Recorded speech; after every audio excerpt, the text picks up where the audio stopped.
Welcome back to The Railway Children by E. Nesbit. Chapter 11, The Hound in the Red Jersey. Bobby knew the secret now. A sheet of old newspaper wrapped around a parcel. Just a little chance like that had given the secret to her. And she had to go down to tea and pretend that there was nothing the matter. The pretense was bravely made, but it wasn't very successful.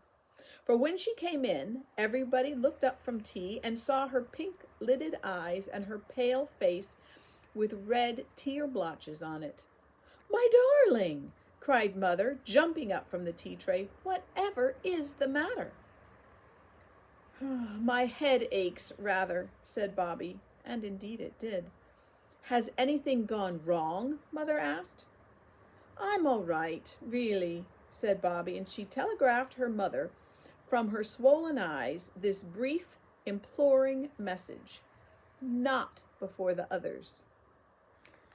Tea was not a cheerful meal. Peter was so distressed by the obvious fact that something horrid had happened to Bobby that he limited his speech to repeating, "More bread and butter, please," at startlingly short intervals. Phyllis stroked her sister's hand under the table to express sympathy and knocked her cup over as she did it.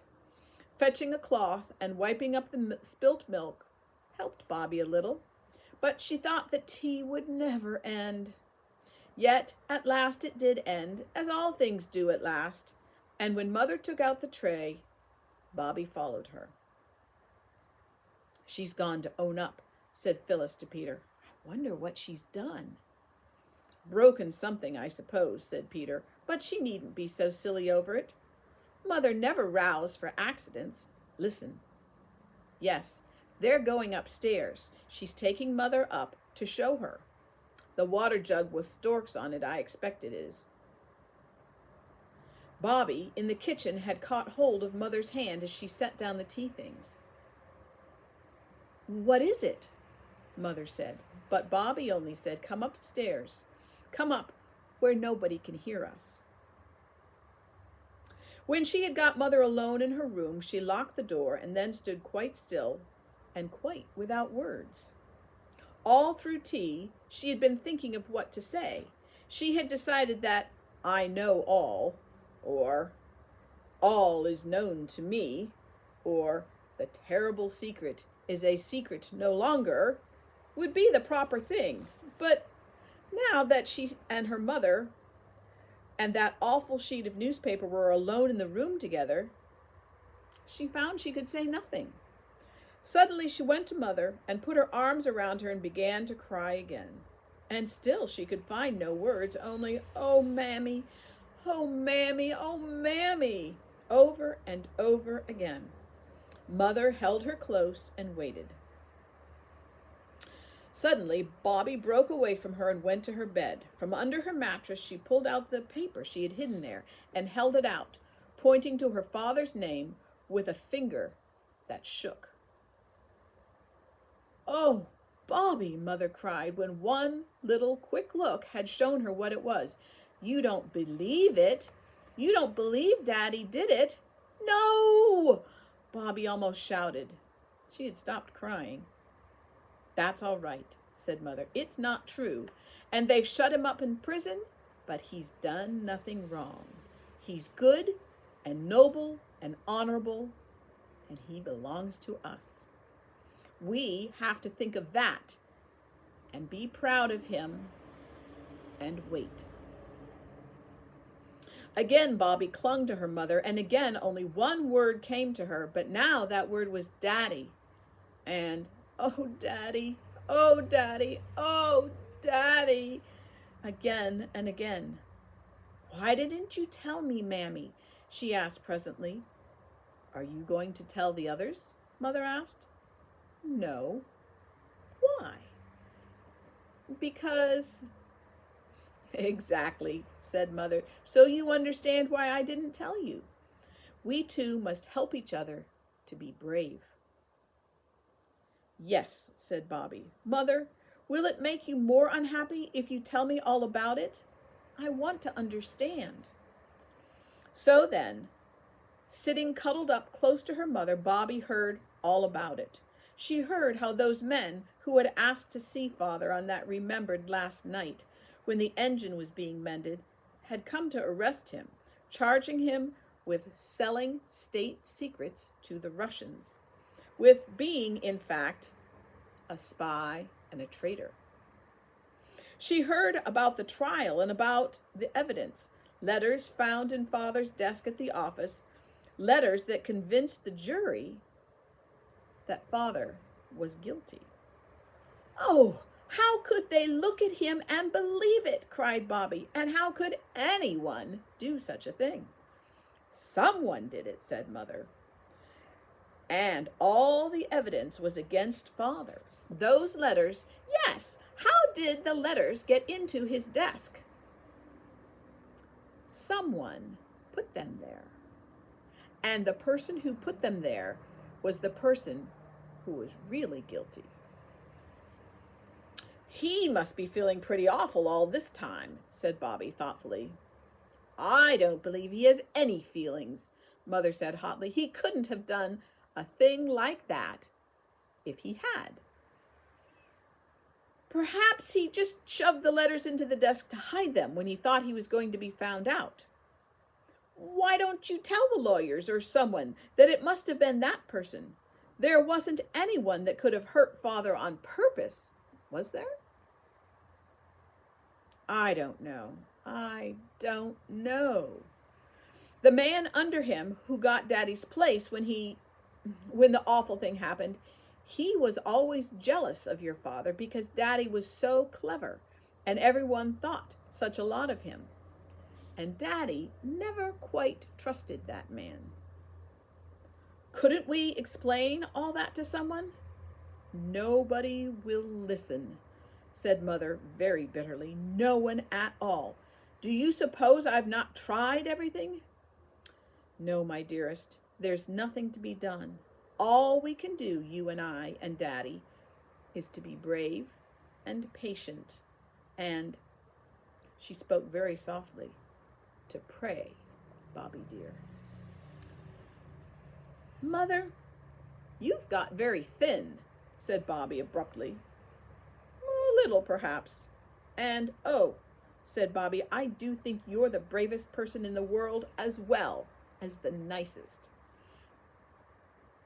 We won't talk of all this any more, will we, dear? Said Mother. We must bear it and be brave. And, darling, try not to think of it.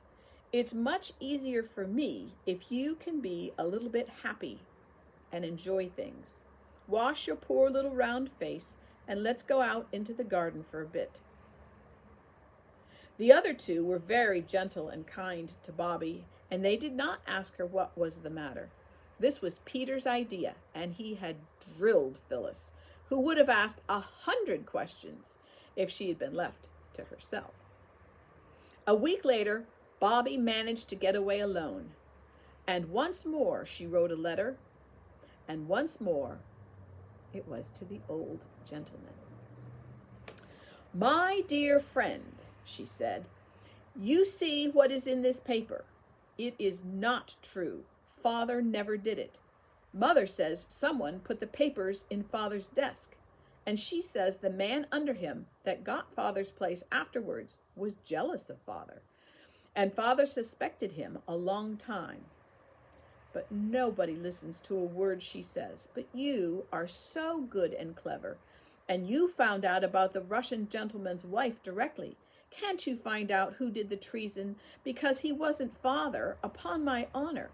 He is an Englishman and incapable of doing such things. And then they would let Father out of prison. It is dreadful, and Mother is getting so thin. She told us once to pray for all prisoners and captives. I see now. Oh, do help me. There is only just Mother and me know, and we can't do anything. Peter and Phil don't know. I'll pray for you twice every day as long as I live if you'll only try. Just try to find out. Think if it was your daddy, what you would feel. Oh, do help me. With love, I remain your affectionately little friend, Roberta. P.S. Mother would send her kind regards if she knew I am writing, but it is no use telling her I am, in case you can't do anything. But I know you will. Bobby, with best love. She cut the account of her father's trial out of the newspaper with Mother's big cutting-out scissors and put it in the envelope with her letter. Then she took it down to the station, going out the back way and round by the road, so that the others should not see her, and offered to come with her. And she gave the letter to the station master to give to the old gentleman next morning. "Where have you been?" shouted Peter from the top of the yard wall where he and Phyllis were. "To the station, of course," said Bobby. "Give us a hand, Pete." She set her foot on the lock of the yard door. Peter reached down a hand. "What on earth?" she asked as she reached the wall top. For Phyllis and Peter were very muddy. A lump of wet clay lay between them on the wall. They each had a slip of slate in a very dirty hand, and behind Peter, out of the reach of accidents, were several strange, rounded objects, rather like very fat sausages, hollow, but closed up at one end. "It's nests," said Peter, "swallows' nests. We're going to dry them in the oven and hang them up with string under the eaves of the coach house." "Yes," said Phyllis, "and then we're going to save up all the wool and hair we can get, and in the spring we'll line them, and then how pleased the swallows will be." "I've often thought people don't do nearly enough for dumb animals," said Peter with an air of virtue. "I do think people might have thought of making nests for poor little swallows before this." "Oh," said Bobby vaguely, "if everybody thought of everything, there'd be nothing left for anybody else to think about." "Look at the nests. Aren't they pretty?" said Phyllis, reaching across Peter to grasp a nest. "Look out, Phil, you goat," said her brother, but it was too late. Her strong little fingers had crushed the nest. "There now," said Peter. "Never mind," said Bobby. "It is one of my own," said Phyllis, "so you needn't jaw, Pete. Yes, we've put our initial names on the ones we've done, so that the swallows will know who they've got to be so grateful to and fond of." "Swallows can't read, silly," said Peter. "Silly yourself?" retorted Phyllis. "How do you know?" "Who thought of making the nests anyhow?" shouted Peter. "I did!" screamed Phyllis. "Nah," rejoined Peter. "You only thought of making hay ones and sticking them in the ivy for the sparrows, and they'd have been sopping long before egg-laying time. It was me said clay and swallows." "I don't care what you said." "Look," said Bobby, "I've made the nest all right again. Give me a bit of stick to mark your initial name on it. But how can you? Your letter and Peter's are the same, P for Peter and P for Phyllis." "I put F for Phyllis," said the child of that name. "That's how it sounds. The swallows wouldn't spell Phyllis with a P, I'm certain sure." "They can't spell at all," Peter was still insisting. "Then why do you see them always on Christmas cards and Valentines with letters around their necks? How would they know where to go if they couldn't read?" "Well, I have a pigeon then. At least Daddy told me they did. Only it was under their wings and not round their necks. But it comes to the same thing, and—" "I say," interrupted Bobby, "there's to be a paper chase tomorrow." "Who?" Peter asked. "Grammar school. Perks thinks the hare will go along by the line first. We might go along to the cutting. You can see a long way from there." The paper chase was found to be a more amusing subject of conversation than the reading powers of swallows. Bobby had hoped it might be. And next morning, Mother let them take their lunch and go out for the day to see the paper chase.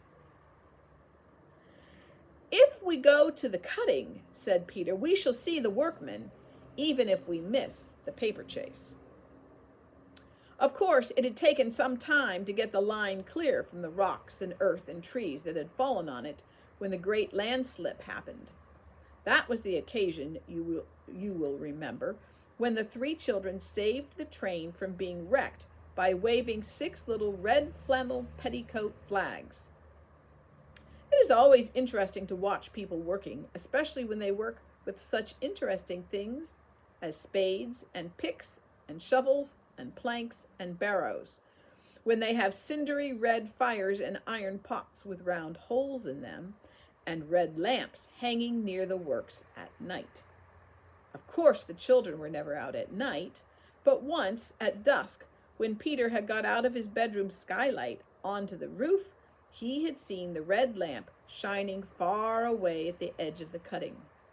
The children had often been down to watch the work, and this day the interest of picks and spades and barrows wheeled along planks completely put the paper chase out of their heads, so that they quite jumped when a voice behind them panted, "Let me pass, please."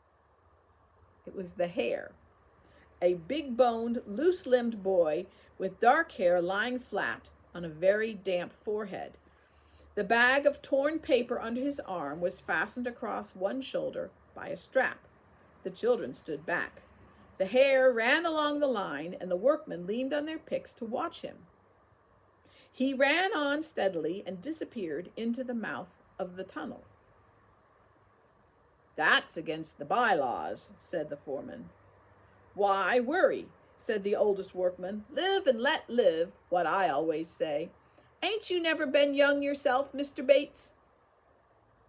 "I ought to report him," said the foreman. "Why spoil sports, what I always say. Passengers are forbidden to cross the line on any pretense," murmured the foreman doubtfully. "He ain't no passenger," said one of the workmen. "Nor he ain't crossed the line, not where we could see him do it," said another. "Nor yet he ain't made no pretenses," said a third. "And," said the oldest workman, "he's outer sight now. What the eye don't see, the art needn't take no notice of's, what I always say." And now, following the track of the hare by the little white blots of scattered paper, came the hounds. There were 30 of them, and they all came down the steep, ladder-like steps by 1s and 2s and 3s and 6s and 7s. Bobby and Phyllis and Peter counted them as they passed. The foremost ones hesitated a moment at the foot of the ladder. Then their eyes caught the gleam of scattered whiteness along the line, and they turned towards the tunnel, and by 1s and 2s and 3s and 6s and 7s disappeared in the dark mouth of it. The last one, in a red jersey, seemed to be extinguished by the darkness like a candle that is blown out. "They don't know what they're in for," said the foreman. "It isn't so easy running in the dark. The tunnel takes 2 or 3 turns."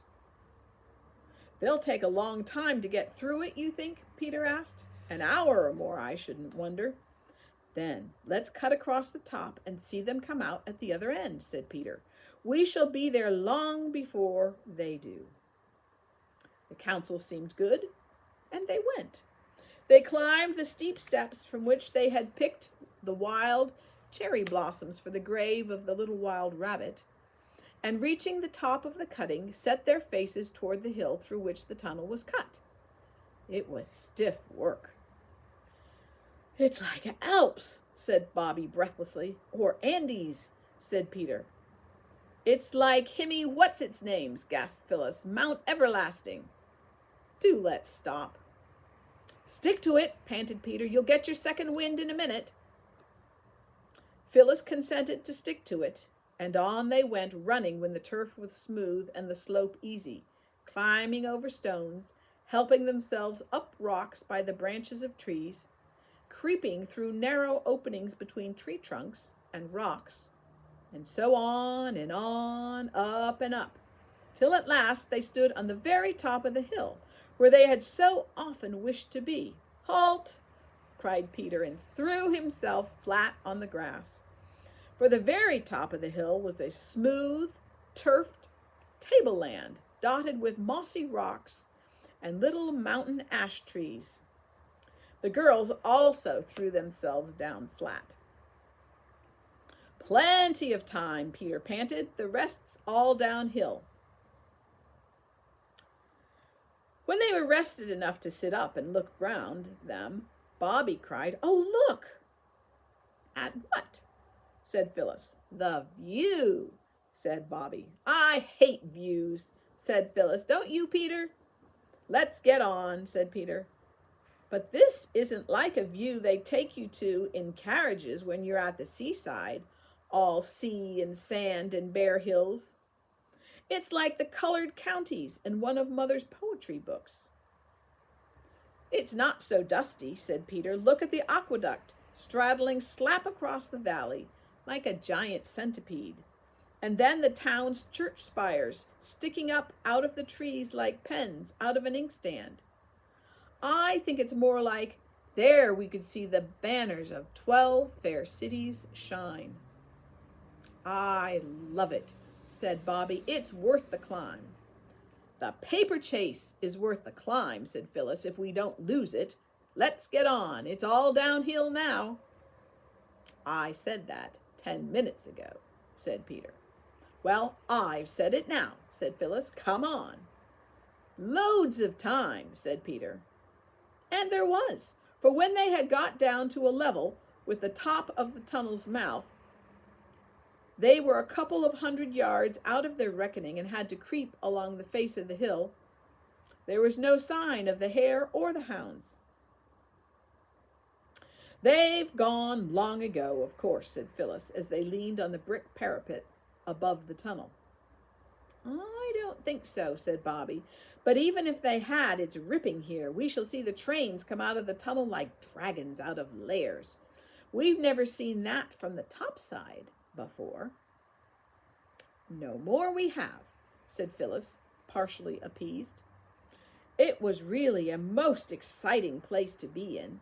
The top of the tunnel seemed ever so much farther from the line than they had expected. And it was like being on a bridge, but a bridge overgrown with bushes and creepers and grass and wildflowers.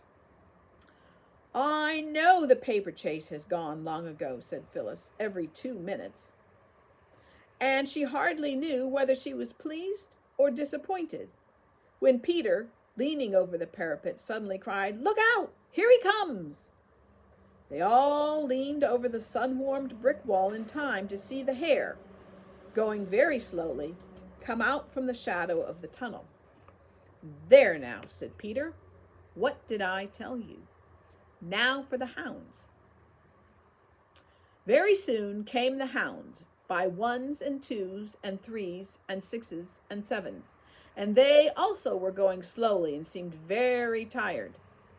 2 or 3 who lagged far behind came out long after the others. "There," said Bobby, "that's all. Now what shall we do?" "Go along into the tulgey wood over there and have lunch," said Phyllis. "We can see them for miles from up there." "Not yet," said Peter. "That's not the last. There's the one in the red jersey to come yet. Let's see the last of them come out." But though they waited and waited and waited, the boy in the red jersey did not appear. "Oh, let's have lunch," said Phyllis. "I've got a pain in my front with being so hungry. You must have missed seeing the red jerseyed one when he came out with the others." But Bobby and Peter agreed that he had not come out with the others. "Let's go down to the tunnel mouth," said Peter. "Then perhaps we shall see him coming along from the inside. I expect he felt spun chuck and rested in one of the manholes. You stay up here and watch, Bob, and when I signal from below, you come down. We might miss seeing him on the way down with all these trees." So the others climbed down, and Bobby waited till they signaled to her from the line below. Then she too scrambled down the roundabout, slippery path among roots and moss until she stepped out between two dogwood trees and joined the others on the line. And still there was no sign of the hound with the red jersey. "Oh, do let's have something to eat," wailed Phyllis. "I shall die if you don't, and then you'll be sorry." "Give her the sandwiches, for goodness sake, and stop her silly mouth," said Peter, not quite unkindly. "Look here," he added, turning to Bobby, "perhaps we'd better have one each, too. We may need all our strength. Not more than one, though. There's no time." "What for?" asked Bobby, her mouth already full, for she was just as hungry as Phyllis. "Don't you see?" replied Peter impressively. "That red-jerseyed hound has had an accident. That's what it is. Perhaps even as we speak he's lying with his head on the metals, an unresisting prey to any passing express." "Oh, don't try to talk like a book," cried Bobby, bolting what was left of her sandwich. "Come on, Phil, keep close behind me. If a train comes, stand flat against the tunnel wall and hold your petticoats close to you." "Give me one more sandwich," pleaded Phyllis, "and I will." "I'm going first," said Peter. "It was my idea." And he went. Of course, you know what going into a tunnel is like. The engine gives a scream, and then suddenly the noise of the running, rattling train changes and grows different and much louder. Grown-up people pull up the windows and hold them by the strap. The railway carriage suddenly grows like night, with lamps, of course, unless you are in a slow local train, in which case lamps are not always provided.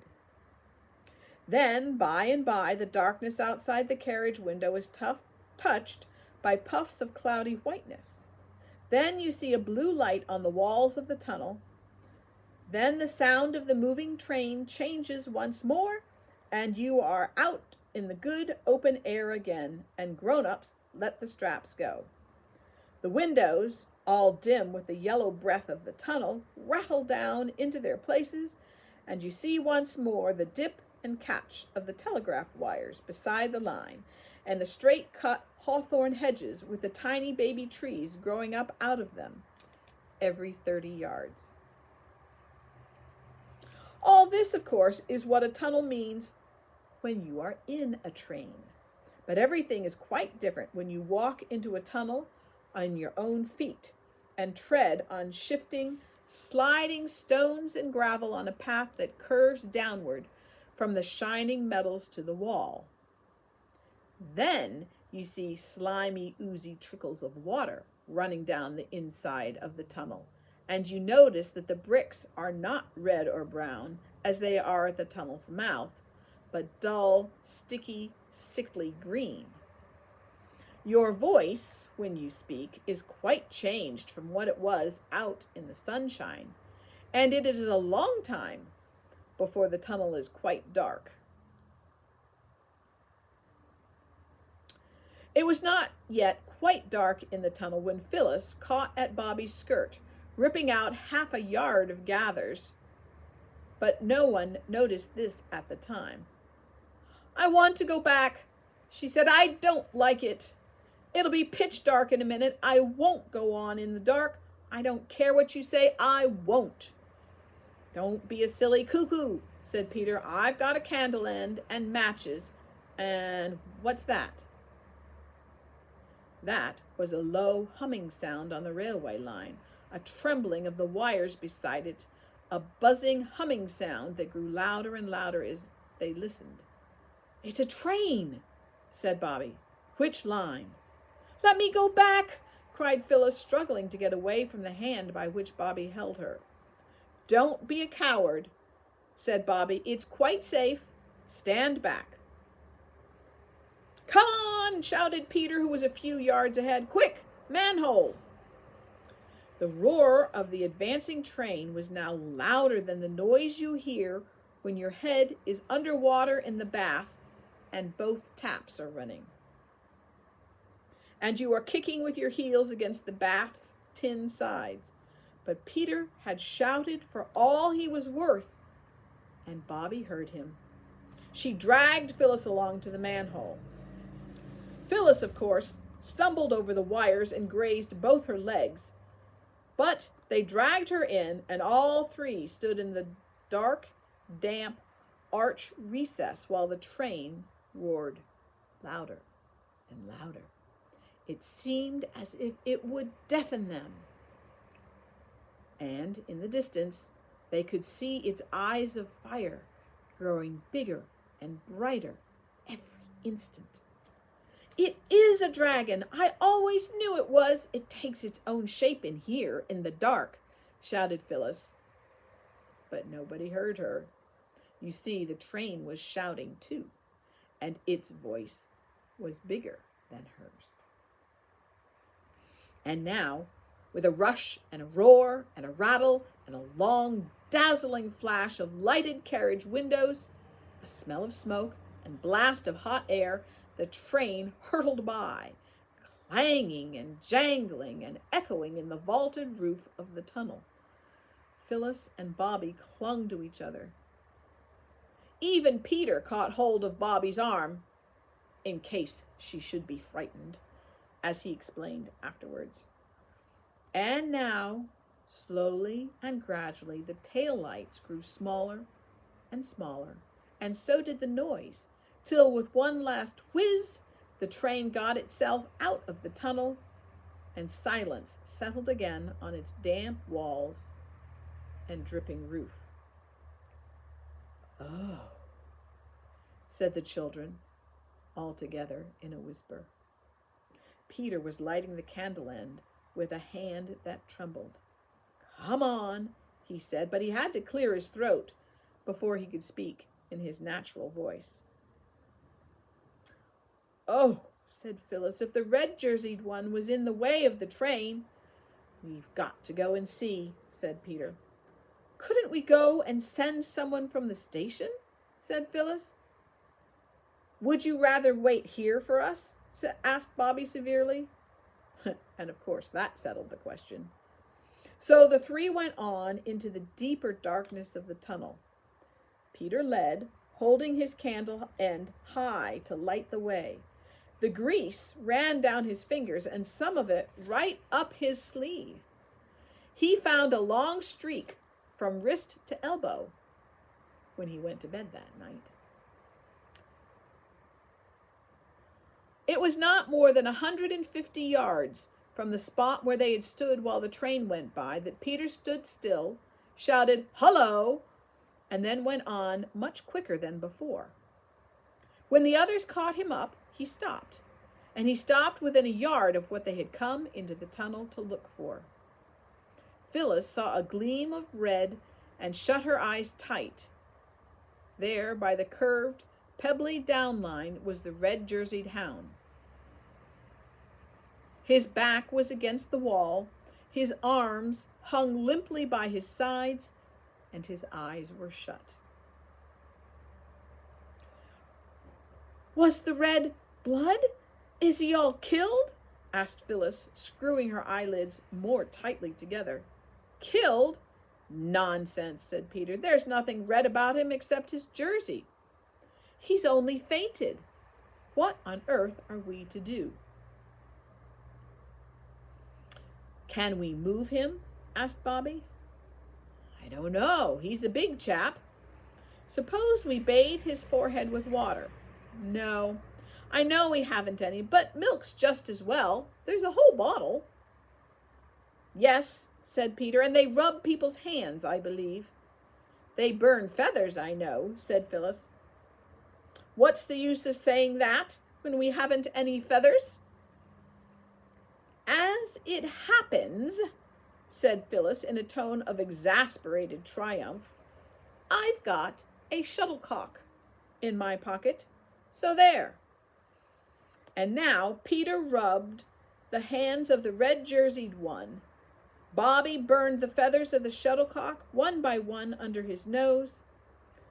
Phyllis splashed warmish milk on his forehead, and all three kept saying as fast and as earnest as they could, "Oh, look up! Speak to me! For my sake, speak!" And that is the end of the chapter. Come back next week.